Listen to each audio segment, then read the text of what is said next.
So for those of you who are here, thank you for showing up tonight. It's great to have you. I just want to let you know a little something about Vicki.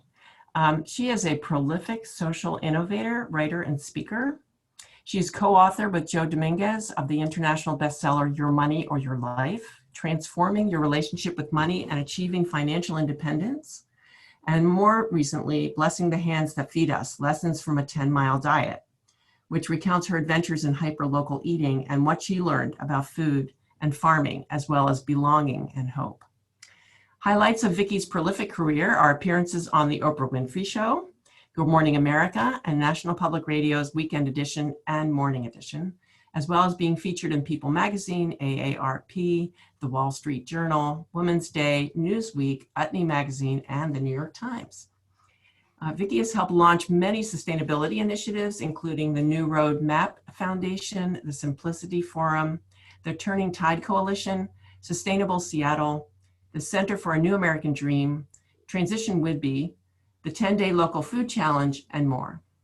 In the 1990s, she served on the President's Council on Sustainable Development's Task Force on Population and Consumption. Vicki is one of 61 visionaries featured in Utne Magazine's book, Visionaries, People and Ideas to Change Your Life. And A&E Entertainment's show biography honored Vicki as one of 10 exceptional Seattle citizens. She is active in her Whidbey Island community of Langley on a range of social and environmental issues, that is affordable housing, local food, community investing, and lots more. For fun, she is a comedy improv actress, sings in a choir, gardens, and nurtures a diverse circle of friends. From our inception, Transition Lopez Island has been blessed to count Vicki as a mentor. Welcome, Vicki. Hi. Yay.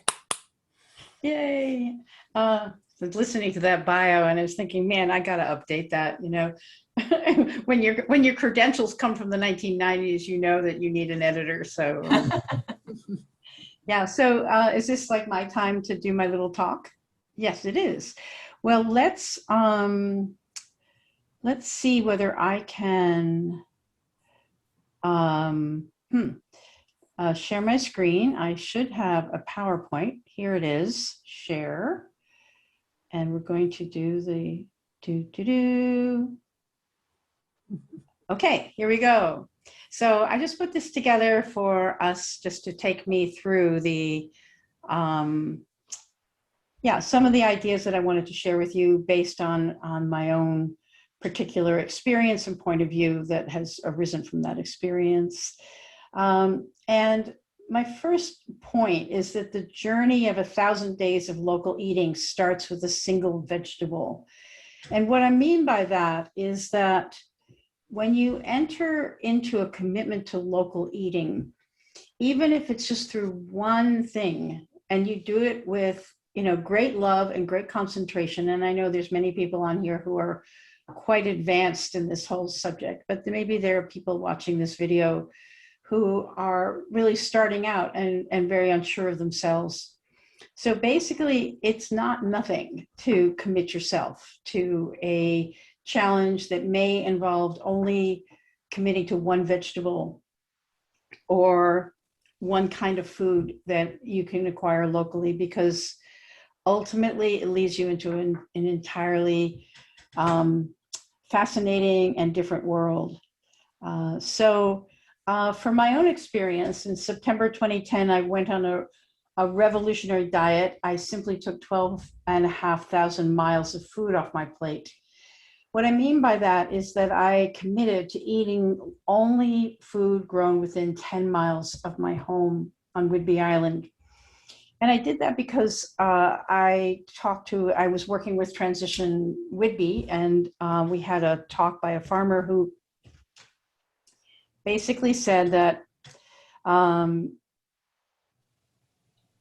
I asked her, can we feed the island from the island? And she said, basically from 65,000 people on the island, 2,000 calories a day, we could feed people for 2 weeks in August.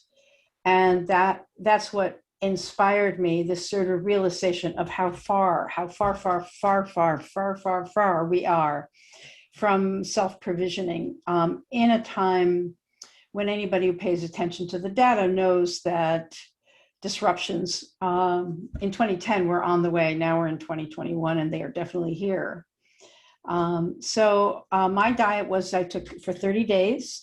I ate only food grown within 10 miles of my home, and I gave myself 4 exotics, foods from afar that I couldn't live without, which were salt, oil, lemons, and caffeine, because I didn't want to do, I didn't, it's not like a hair shirt thing. It was just like, okay, these are foods that I eat every day and that are important to my diet, and I'm going to keep them. God damn it. And then from that, I blogged every day, and my blog was started with a audience of 2, myself and the person who committed to providing my vegetables. And then in the end, there were hundreds and hundreds of people, and I got a contract and wrote this book, Blessing the Hands That Feed Us.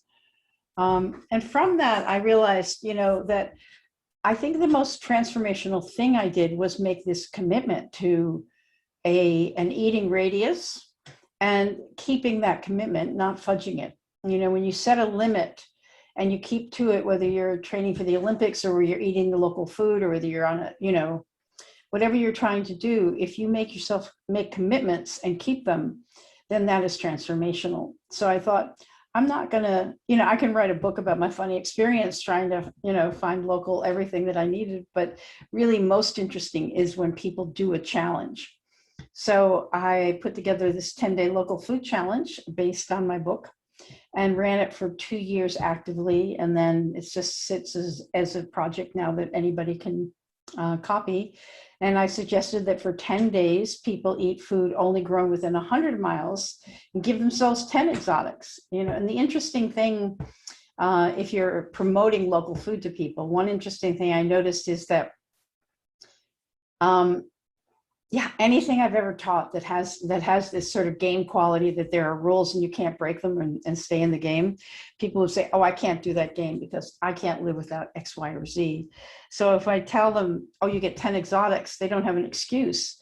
And I noticed that people would start listing the foods that they couldn't live without. And in fact, they would get to like 6 or 7 and they would have a hard time thinking of the rest of them. So it was a way to sort of get them into the game.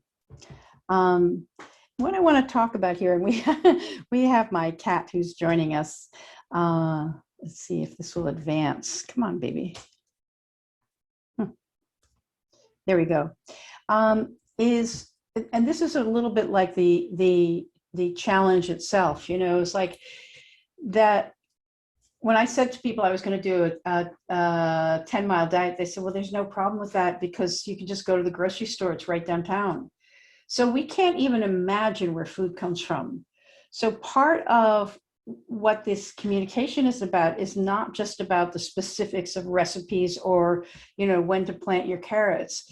It's about planting in people's minds the idea that this is possible, that we're animals living in a living world. We're living beings in a living world, and all living beings in a living world provide food for themselves. We just have gotten out of the habit because we're so well taken care of by the industrial systems. Yeah, my cat she wants to be in the show. So we need to break the hold of the corporate industrial food system, not only on our eating, but our imagination about eating. And so we're going to do the scary slide, which is going to get these. We have a couple of scary slides. I actually put together this slide before the pandemic. And I think one of the great blessings of the pandemic is that it showed us the fragility of the supply chains. And even now, I mean, the kids are like, can't get the microchips for the gaming consoles, the number of things. It wasn't just toilet paper. It wasn't a specific thing. I mean, we have watched in this year, the whole shipping industry get stuck because the boats are in the wrong place. They can't get boats back to where they're needed. Ships, they're not boats. And so there's a lot of things that are still unavailable. So, I mean, it's really been a sort of case in point about the fragility of what seems to be just the way it is. This list here, I mean, the people I think on this call know it perfectly well, is that not only is our food system, not only do we eat oil, not only is our food system one of the industrial agricultural food system is one of the main contributors to climate cats like to climate gases in the atmosphere, but it's the poisoning of the soil. And then also, if we're running agriculture on fertilizer, then we are losing fertility. We're losing of the soil. It's all contributing to climate change. So, and then, right. So the industrial scale system promised us the end of hunger. That's the reason that they gave it to us, is that they're, how are we going to feed the people in Bangladesh or India, and it's all just an excuse for an industry that's scaled up to be able actually to live. And so we have to notice that the problems with our food system are getting worse, not better. And you all know this one, that the grocery store is not a food supply. It's a bunch of shelves, and in 3 days, most grocery stores have only 3 days of food in the store. So, and the average age of a farmer is currently 58 years old. So these are some of the challenges that, a lot of times people don't pay any attention to the challenges because it's just too threatening. I mean, to know even these simple facts is too threatening, because how will I eat if I don't buy into the system, the industrial system? So, I mean, I think that this thing, the challenge that you're doing, while it might seem like a small step, it's a step through a door that people are going to go through eventually, but they're going to go through it. What my work has been is like, you don't like wake up one morning and realize the fragility of the food system and then go out in the backyard and start to figure out how to grow a garden. This is, agriculture is a long-term project, and we need to be on it now. So even one tomato in July can make a lot of difference. So, but I want to just talk now a little bit about what does local mean? Is, like I'm talking about a radius, like 10 miles from my home, or this was my eating radius. This is from the frontispiece from my book, Blessing the Hands That Feed Us. So this was, if it didn't grow there, I didn't eat it. And that's, the 100-mile diet, et cetera. It's easy for people to think about a radius, but that is actually not the total story at all. I sometimes like to call it a slow diet. It's a sustainable, in other words, sustainable doesn't mean like sustainable growth, but it can be sustained over time and it's local and it's organic. In other words, maybe not certified, maybe certified, but it's working with the organisms, the soil that's right there. And it's the food is in soil, is grown in soil that is living soil, and is always being nourished and whole, which is, like I cook every day from whole foods. I'm sure everybody on this call, or many people do that, like what's for dinner? I open up the refrigerator and I take out some vegetables, and I cook them, or maybe some rice and I cook the rice. And it's actually quite rare that people cook from scratch from whole ingredients. So that's one way to think about this acronym. It's not just a 10-mile diet or 100-mile diet or a, only Lopez Island or, 5-county region. Those are all important. They're sort of a logistical circle, but it has these other qualities to it. So calling it a slow diet. And also I was thinking when I was trying to grow the food system here, I was thinking what we need is like little grocery stores. I wanted to have local food grocery stores, and I wanted to call them owls, organic, whole, and local. Yeah, little owl stores, organic, whole, and local. So I think that I'm telling you this because I think that charming acronyms actually can have things enter the mind that is generally resistant to long explanations or to words that make sense to us but don't make sense to other people. This is another way to talk about it. When I did my 10-mile diet, I realized someplace through it that really it wasn't about the product, it was about the relationships. It was my relationship with the farmers, with my own garden, with the forest and things I could forage, the water. I eventually figured out I could make my own salt. And so I became not a consumer in an industrial system, but I became a relational eater in a living system. And so for me, what local is relational. It is like the eating from the hands and the lands that are right around you. It's also trustworthy. I mean, you know, we depend on the FDA, et cetera, and a lot of the alphabet soup agencies to tell us what's wholesome and what's not, because we have no direct experience. And so local food is also food that is trustworthy. I know the person who grew this food, or I know the grocer, and I know the grocer has, you know, that's a grocery store in my town. I trust the grocer. It's not like I trust a little FDA or certification. And then there's also the fact that people are locally accountable. And, you know, I mean, if I got sick from, you know, my friend's food, then that would be local accountability. And I think that's a very important part of this idea of relocalization, is that we become accountable to one another. If something isn't working, it's not outside in some big loop that we have to like protest or, you know, ask for something from the government, or it's, you know, grown someplace in Asia. It's accountable locally. And to me, this is, as time goes on and our food supplies are perhaps affected more and more by climate change, local accountability is going to be something that's very important. So if you want, you know, here's my list of things that I loved, you know: fresh, whole, flavorful, non-toxic, non-GMO, fair to farmers and animals, and always available food. This is what local is. And so here's some things that I learned from my 10-mile diet. I learned how to shop for and cook real food.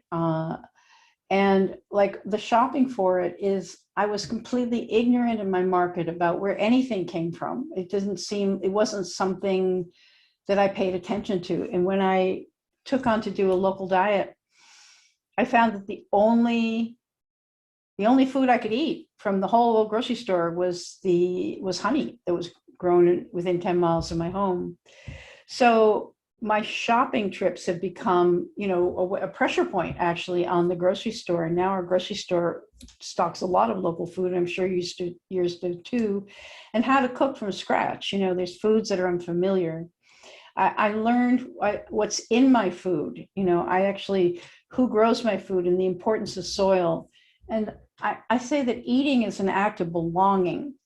And that's referring back to this idea of relational food and relational eating. It's like we might live in this beautiful part of the world. We might have a nice house on Lopez or San Juan Island, or in Port Townsend, or on Whidbey. We might have a house here, but until we eat from this place, until we make acts of commitment to this place, it's just sort of a decoration. We're just sort of living on top of the land, not in our place.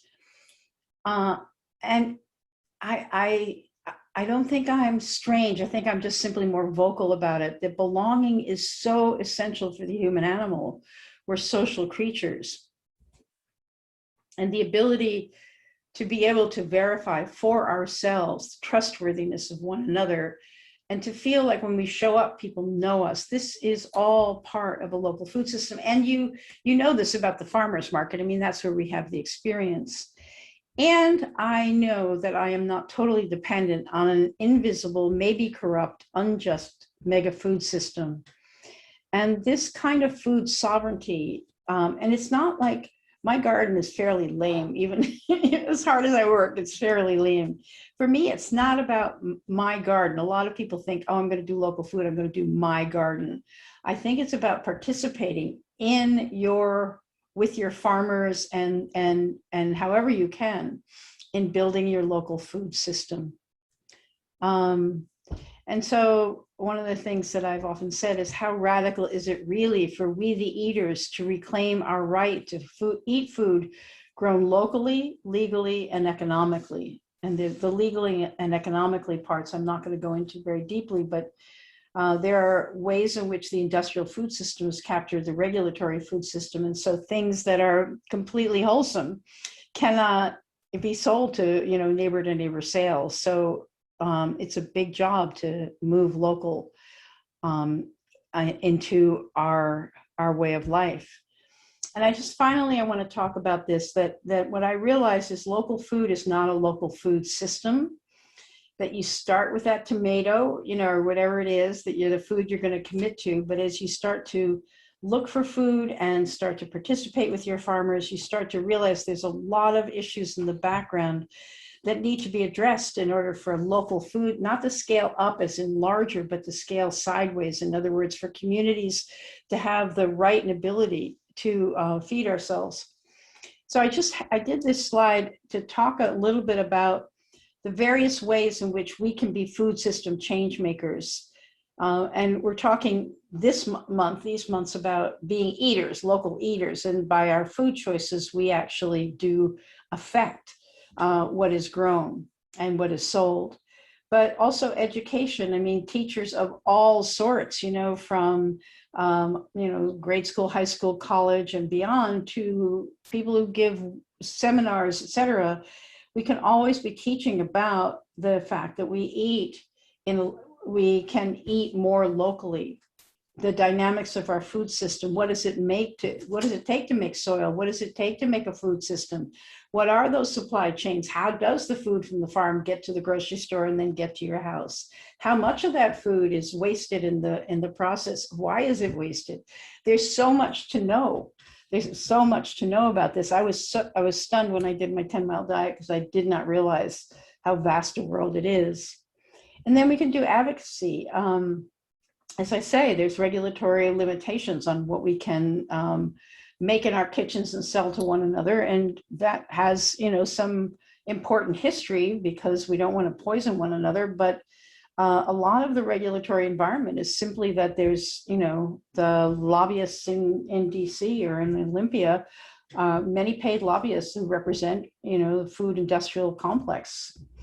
And then we can work through our institutions, institutional change, whether you get local food in the cafeteria in your school, we can finance. I bought out part of a mortgage of one of the local farmers. I've been doing everything I can. I loaned about 10 years ago to one of our farmers to buy growing tunnels for her farm. So every opportunity I have to invest in my local community, put my dollars locally, and they're always good investments. I always get, the principal back. We can start businesses, whether it's, baking bread or whatever it is. We can start to be a local producer. If we have a retail store, we can stock local food. I know it's very difficult for supermarkets to actually adjust their purchasing to account for the vagaries of local products, but we can do that. And just to say also that here on Whidbey Island, when we were trying to have these owls, organic, whole, and local, I realized that actually we do have everyday local food because we have farm stands. And so we do an annual map of the farm stands so that people every day can shop from our local farm stands. So local food, just to make sure that everybody knows that it's available every day, that when you go out to shop for dinner, you go to a farm stand. You don't necessarily go to the grocery store. And then we also, and I'm sure, Sorry. I'm sure you have this too, that we have Whidbey Island Grown, we have a Whidbey Island Grown brand, and we also now have a food hub. So slowly over time, in the 10 years since I did this, 10 years, 10 years, 12 years, since I took on my 10-day local food my 10-mile diet, I've been watching on Whidbey Island. Everything always seems so slow to me, but in fact, we are growing our food system, and it's really quite exciting. To have a hub, to have the farm school. The farm school happened in this period of time. To be able, a lot of this is like celebration, and a lot of what your Eat Local Challenge can be is celebration of, how much we do have, and then, and then recognize what's missing. And then, of course, the producers, we think about local food, we think about the farmers who grow it, but this whole thing is how we participate in bringing organic, whole, and local and sustainable food to our table. Here's my cat. She's been crawling around. So I think it's an exciting time. And also, when I was working on this most intensively, we learned about the mosquito fleet. We learned that here in the Salish Sea, there was trading that was happening between the islands and the mainland. That there were boats that were going inter-island boats, and there are people who are already planning that. How to become an eating region, to become a food system in the Salish Sea. So it all starts with a tomato, but it ends up here. So thanks for your attention. And over to you. Thanks, Vicki. As usual, I learned a lot. We want to use the rest of the time that we have here, which is, I think we should, aim to end by about 8, which is about 20 minutes from now. First of all, I would like to invite people who have questions for Vicki to put them in the chat, or raise your hand right now and we can call on you. So if anybody has anything that they'd like to say right now, that would be great. I'll wait a second here to see.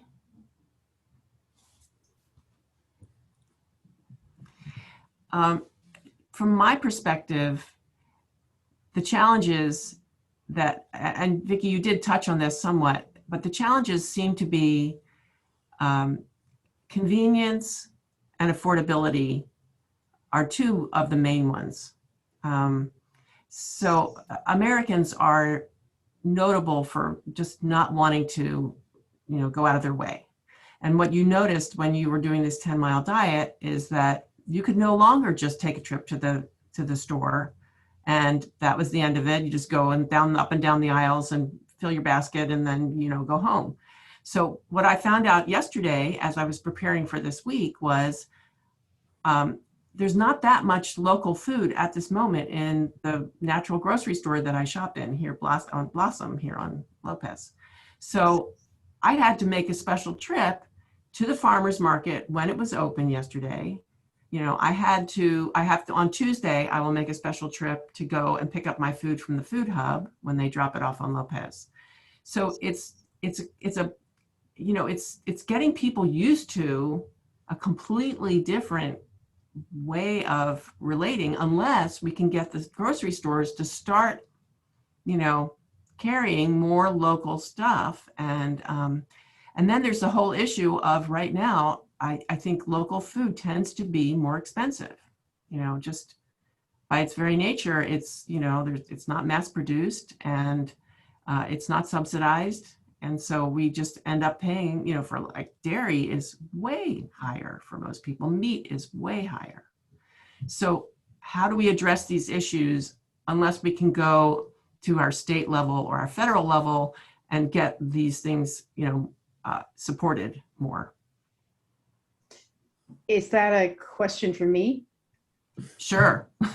Okay, because I work those edges a lot. And so on cost, people talk about eating seasonally, And it doesn't, I don't think it lands until you realize that there's a few weeks when strawberries are in, and so you eat the strawberries and then the cherries are in. And so you eat the cherries. And I mean, this is how, primates have eaten, they find a fig tree and that's it, figs for dinner. So the thing is that the expense, there's several things to talk about the expense. First of all, it's not that local food is expensive, it's that industrial food is unnaturally cheap. There are foods that the entire cost of the food is the packaging, that the food itself is so subsidized that has a zero cost. So we're living in a very distorted system. And I think it's, even if you can't fix this by Tuesday, it's really important to recognize that our eating habits have been developed through a lot of backroom deals, so Purdue, Tyson, these companies, they have strong lobbies. Anyway, you all know about that. But I think the point to make, if you're talking to people about, their difficulty of doing the challenge, is to realize that food is really very valuable. It's a very valuable, people used to spend about a third of their budget on food because they could spend a quarter of their budget on housing instead of 3/4 of their budget on housing. The whole price system and the expectations around prices is very distorted. And, we're used to the way it is, so no shame, no blame, but that's important. Number two, if you eat with the seasons, farmers can't give away enough strawberries. They can't give away enough zucchini. So that's another way around it, is to learn to eat seasonally. So when it's peach season, you remember, peach season. We've completely lost that rhythmic quality. And then another thing is that if you cook from scratch, very often you can make meals that are much less expensive than anything that has any packaged element. And the other thing is that what I found is that when I was doing my diet, I used to chow down a chicken, I don't know how long, in 3 or 4 days, I'd have a chicken. And then I really know this chicken's really expensive. So what I did was that I ate a little bit less, and that equaled out the cost. So part of, I think, a local diet is that nothing is wasted. We're used to wasting food. So this isn't you've got to get on the what do you call it, the elliptical trainer, and train to the highest level from the get-go. You just realize there's a lot of things that are affecting why I have these expectations about food, and it's so convenient. And I realized when I was promoting this book, Blessing the Hands That Feed Us, I realized that I am trying to sell people something that's making their lives more difficult, and they don't want to do it. This will make your life more difficult. But the thing, the little, bonbon in the middle for me is that this is our future. This is our future. We need to get good at it. Once we have we've changed our habits around where food comes from, how much we eat, how we prepare it, what our expectations are about being able to look at a cookbook and plan a meal, and then boom, we'll just go to the grocery store and get it. All of that changes, but it's not bad. For me, I feel empowered. I feel connected. I feel settled. This is not one of the places in my life where I'm upset about the global conditions. Not that I'm a superstar, but it's just, I feel of integrity. I feel right with my life, and I feel right with my place. And I have a concern. I've done so much activism around making sure that our local food system can be safe and grow. And it's a battle. it's a battle right now. It's a battle with developers and et cetera. But I think it's totally worth it. I mean, for me, you know, you can be an industrial eater, that's fine, but this is an opportunity. So, and then the convenience part of it, that's why I worked this idea of doing this farm stand map, and any community can do that, so that, any day of the week you can go and, oh, I want, asparagus is in season. I can go and find somebody who has asparagus. So it's like we participate. People think about it with like donations. If you donate to something, you're helping a cause.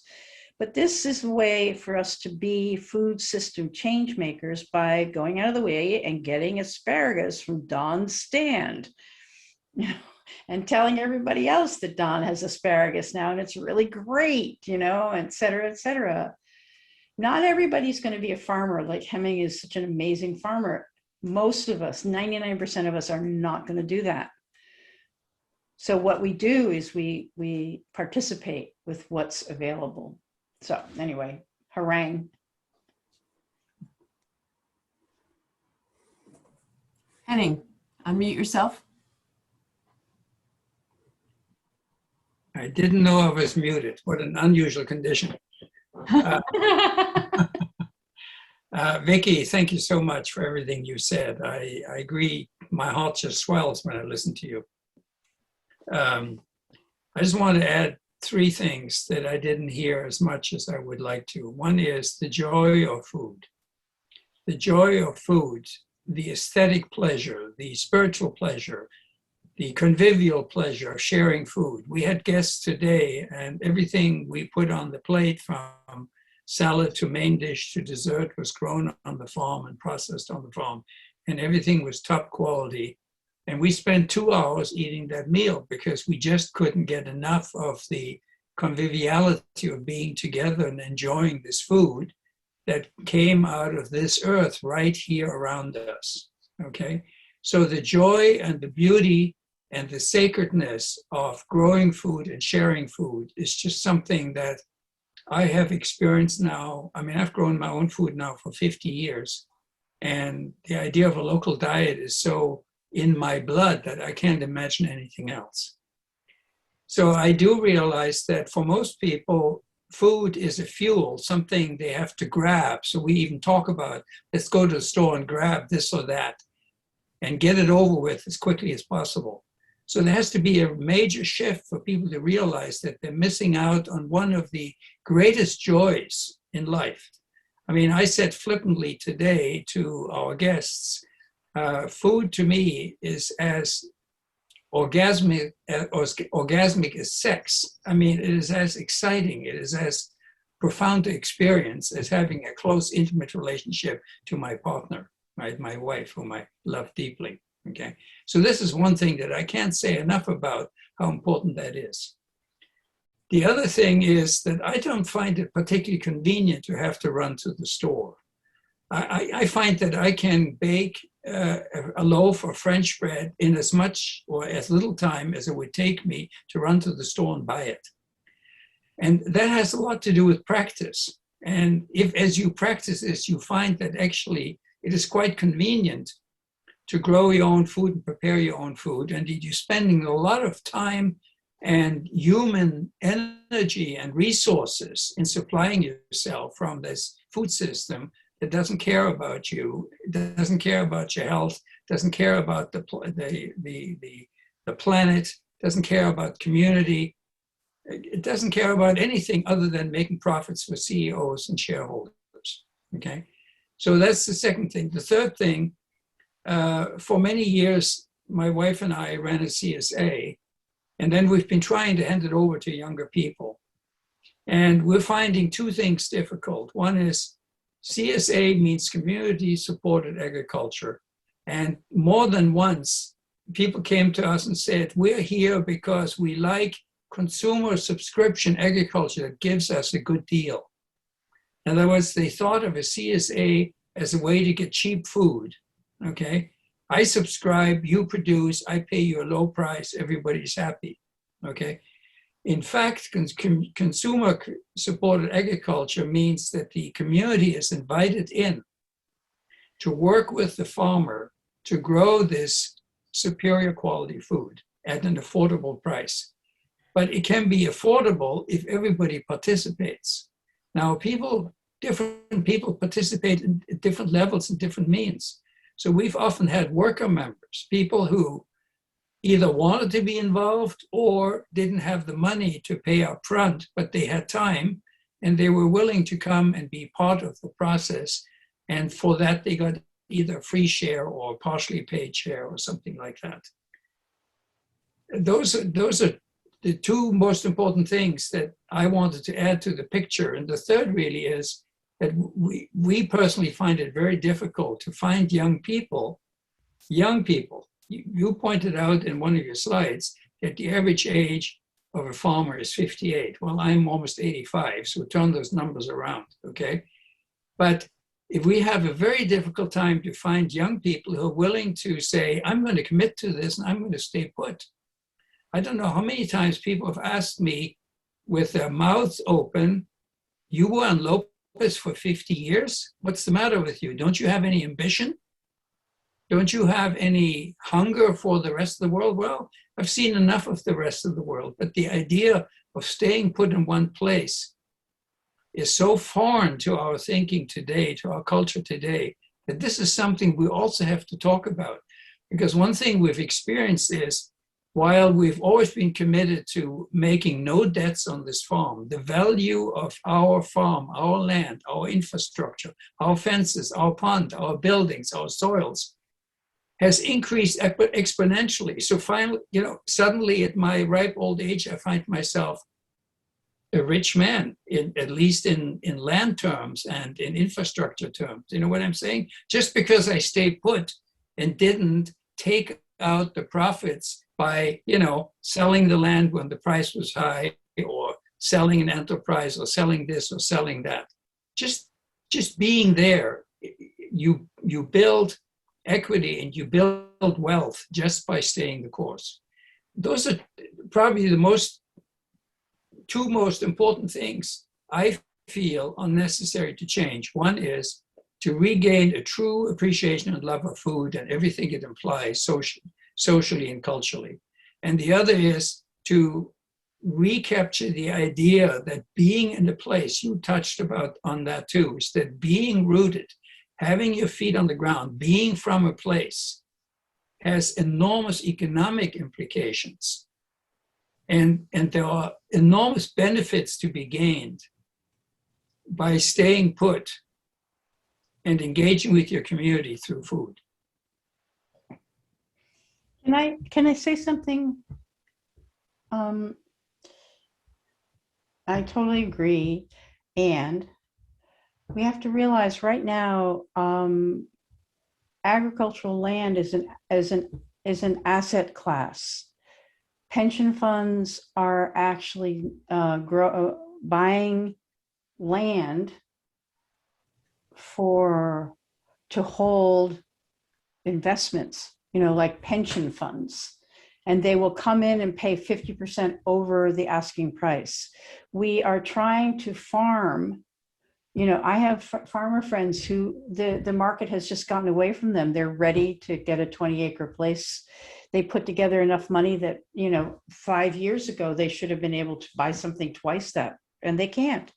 It's just, and it's the VRBOs, it's the Airbnbs, it's like agricultural land at all, the land that your house is on. Land is is financialized, and it's young people can't even imagine owning the kind of ownership that you've had the advantage of.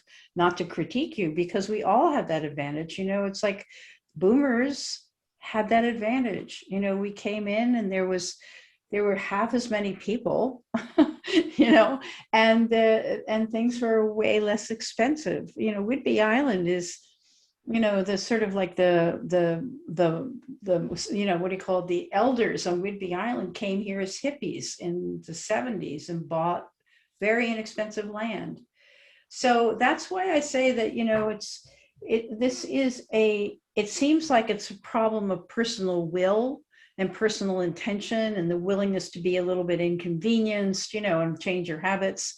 But I think that's the dynamics of capitalism working on our minds. We're not living in a system that suggests on a daily basis doing the right thing. We're living in a system that we're having to constantly resist and overcome the dynamics to be able to, in this case, to eat healthy local food. And so people say, oh, well, I have 20 acres and I'd be happy to have somebody come and farm 5 acres, but you can't. I've talked to my farmers. If that farmer puts in time, let's say 5 years on building up the soil and the beds and getting everything nice, and then you sell the house, boom, their labor is lost. They can't be tenant farmers. It's so when you get really serious about this, you start to realize that we really need to undo capitalism if we're going to be able to do a sustainable food system. I don't know how this happens. I mean, to do what is right is difficult, was difficult back 30, 40 years ago. Now it's getting to be extraordinarily, it's heroic. So, it's not that young people don't care, it's that they have to follow the money, whether or not they even came out of college with debt, they just have to start to support themselves. And with debt, they really have to support themselves. So, well, there are opportunities there. The Lopez Island Farm Trust, right, LIFT, was established specifically to hold land in common. In other words, for the community. And they now own substantial acreage on the island, made available to young people to farm on it. And it's very difficult to find farmers to do that. That's one thing. The second thing is no traditional farmer ever started out making a living from a farm. Right. And I don't know any farmer in Lopez who's successful, who's making his living entirely from growing food for others. They all have other jobs. They build roads, or they work in a store, or they work at the library, or they teach, or they all have day jobs, and then they also have a farm, okay? This is absolutely common, totally ordinary, okay? So the opportunities are there. I think the point you're making is that we live in a capitalist system where it is difficult for young people to see the value of combining farming with a day job. Because I get into this discussion with young people all the time, and they say exactly what you're saying. Well, I have to find a job to make money. I can't afford to be a farmer. And I think the point of holding these lands in common by LIFT is to make it possible for a young person to farm, but also hold a day job. And that's basically going back to the traditional way of farming that was totally ordinary and common before corporate farming came to dominate the whole agricultural system after World War II. It started already after World War I, but after World War II, it's become the globalized food system, and small farms sort of fell by the wayside. I mean, Earl Butz said, get big or get out. We don't want small farms anymore. Right. Well, now we're saying we really need those small farms if we're going to survive the crisis that's coming at us, right? You're saying, a local food system is the future. We can't avoid it. That means small farms. So we have to get the young people back on the land because the old people are dying off. And if the young people don't step in their place, there isn't going to be a farming future. So, for the land trust to be holding this land and make it available, and for people to say, okay, there's a CSA, and I can participate either by paying for a share or by helping growing the food, those are some meaningful options, I think. And I would like to, have the opportunity to foreground that as part of the discussion. It isn't just a personal choice of an eater. It's really a choice of the whole community and how people in the community recognize their own individual possibilities beyond what they put on their plate, also how they participate in the whole system. You know, and Right. it does involve saying no to some pervasive cultural trends, you know, that have imprinted our thinking, have construed reality for us, and in a way we have to say no to them. So I would like to propose that maybe in the fall, when we've done our 3 weeks of this Eat Local campaign, that we assemble a group of people, Henning, Vicki, if you'd like to come back, people who are involved in the San Juan Islands food team, the food system team, the Ag Guild, people from Port Townsend who may be involved in the food there, people in Anacortes. I think that if we talk about this on a regional level, it would be very interesting to find out all the different pieces that are actually starting to coalesce, and to use our collective energy and power to put together more of a block that is really working towards this end. I think that's essential. So I'd like to have this conversation continue and include more people who are involved in the real change that's happening. Before we finish, would anybody else like to say anything? I noticed, Evelyn, you've unmuted yourself. Did you have anything you wanted to say? I don't want to put you on the spot. Oh, no, that's fine. I was particularly taken by your acronym SLOW, Vicki, Sustainable, Local, Organic, and Whole. And just listening to Henning talk about his 2-hour meal, I think that is another quality that we could stress, at least put forward a little more for people who are so stressed and rushed these days. The conviviality, getting together and sharing good food. And hopefully we can organize some potlucks through this, communal potlucks through the campaign here, that we can bring people together face to face and feel the glow of going slow. That's a nice one. Yeah. Anyone else like to comment before we end? Suzanne, unmute yourself. Thank you, Vicki. That was really, really informative and inspiring, and I'm glad we recorded it because I hope we can spread the word with it. Part of why we're doing this local food, Eat Local campaign is to do some on the ground actual experience of these cultural changes that have to happen.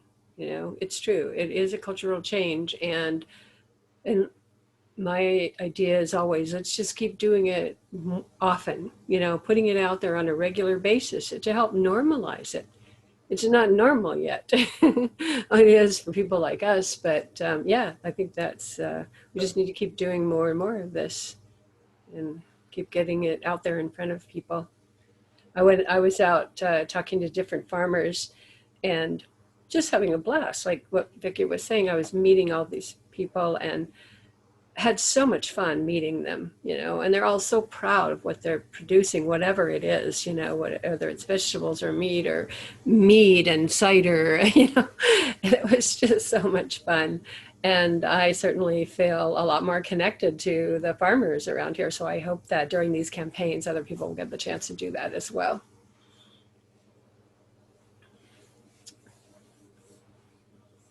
Absolutely.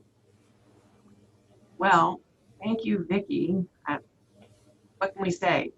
You are just one of our visionaries, and we look to you for leadership and mentorship, and we hope to return the favor anytime you need help from us. Okay, will do. That's don't worry, I'll be coming for you. All right, we're here. Okay, I'm gonna pop off. So thank you very much, everybody. Thank you, Vicki. Thank And you, I'd just like to say, before everybody leaves, on Thursday at 7 p.m., we're going to do a Zoom session focusing on a video that Henning made, making food in his kitchen there with his wife, Elizabeth, and talking about how he's doing this food and what all the implications are. So we'll be sending out the link to this meatballs video. We're calling this session Beyond Meatballs. And I hope that everybody can join us then, and maybe, we'll have a discussion. If you can watch the video ahead of time, that would be super helpful. And then we'll have a discussion around it. But in any case, we hope that people will just show up for another discussion around this really vital and interesting topic. So thanks for all of you who came tonight, and we'll see you later in the week, and be looking at your transition emails. We'll be sending around videos of farmers and other interesting things to do during each of the weeks. So I look forward to that. And thanks again. Good night, everybody.